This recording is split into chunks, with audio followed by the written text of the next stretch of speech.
Jared Polin, FroKnowsPhoto.com, and this... Your fly's down! Oh. Ooh, is your photo news fix.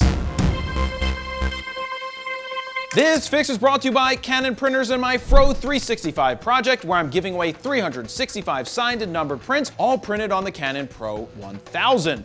To date, I've sent out over 200 of these prints to random people. That means I still have 150 plus to go out before the end of the year. If you haven't entered for your chance to get one of these limited edition prints, head on over to FroKnowsPhoto.com/Fro365. It's free. First up, I wanted to start off with the most major news as possible. And by most major news, I really mean something about Pentax, which isn't really major news. Rico, who purchased the Pentax camera division a while back. Wait, Dan, Uncle Rico owns Pentax? You ever come across anything like time travel? That explains so much. Anyway, Rico has announced, drumroll please, maestro, the development of a new Pentax flagship APS-C DSLR. Yeah, high five everybody. This is gonna be amazing. Right. What are the specs? What specs, Dan? They didn't even announce the name. I've got a name. All we know is it will be a K-mount DSLR and not an L-mount. But it is supposed to be released in 2020 if Pentax is still in business. You've highly offended me. Does anyone out there actually care about Pentax? If you do, please leave me a comment down below. Next up, unlike Uncle Rico, Fuji has released a little more information about the development of their future XPro 3 rangefinder camera. Now, if you know me, you know I love Fuji and their crop sensor cameras, and I'm super excited about this one. Yeah! No, really, I am. You're excited! I'm super excited, Dan. First things first, Fuji decided to make this camera more durable and use titanium. That probably means this will be a strong camera, but slightly heavier than others made with magnesium alloy. There will be a new hybrid viewfinder that offers significantly less distortion, and the EVF promises to have higher resolution, higher contrast, better brightness, better frame rate, and a wider color space. But the biggest change is they hid the LCD. That's right, in order to review your images, you need to pull the LCD down away from the back of the body, which is actually kind of cool. I was zero cool. Where you normally would find the 3-inch or so LCD, you will now find a small screen for your basic settings. But wait, there's more. That screen can even show you what film simulation you're using. Here's my problem with these film simulations. You're shooting JPEG and not RAW. Why doesn't Fuji just release a preset pack for Lightroom and/or On1 where you shoot RAW and then select your film simulation later? I don't get it. At least this way you're shooting RAW and not JPEG. Oh.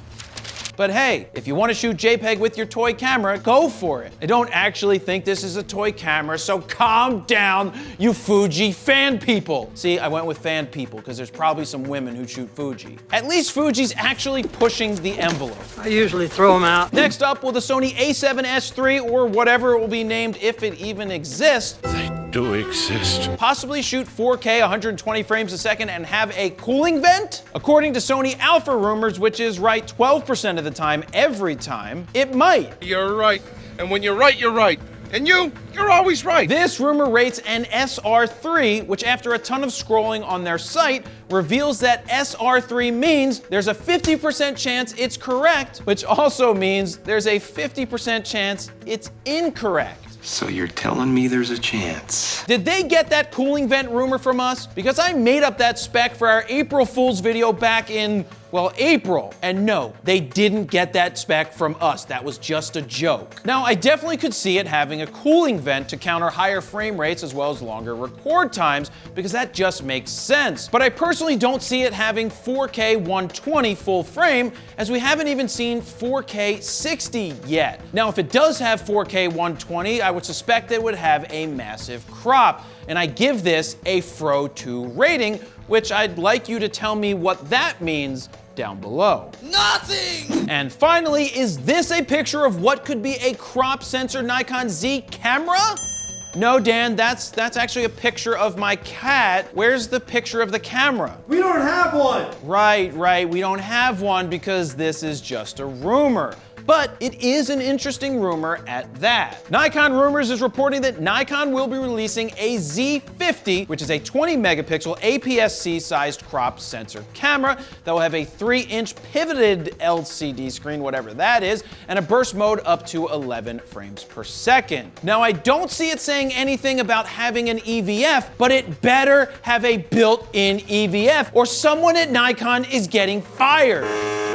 Will it have a battery grip? Funny, Dan. Does the Z6 or Z7? No. On top of the rumored body, Nikon Rumors says we will see 2 new Z lenses, a 16 to 55 3.5 to 6.3 and a 50 to 250 millimeter f4.5 to 6.3, and those would clearly be kit lenses. But if these rumors are true, this might be a sign that Nikon is going all in on mirrorless. Now, what do you think? And there you have it. That's your photo news fix this time around. To check out the last fix, go ahead and click on the screen right here. Don't forget to like, share, comment, and subscribe. And that is where I'm gonna leave it. Jared, Polin, FroKnowsPhoto.com. See ya.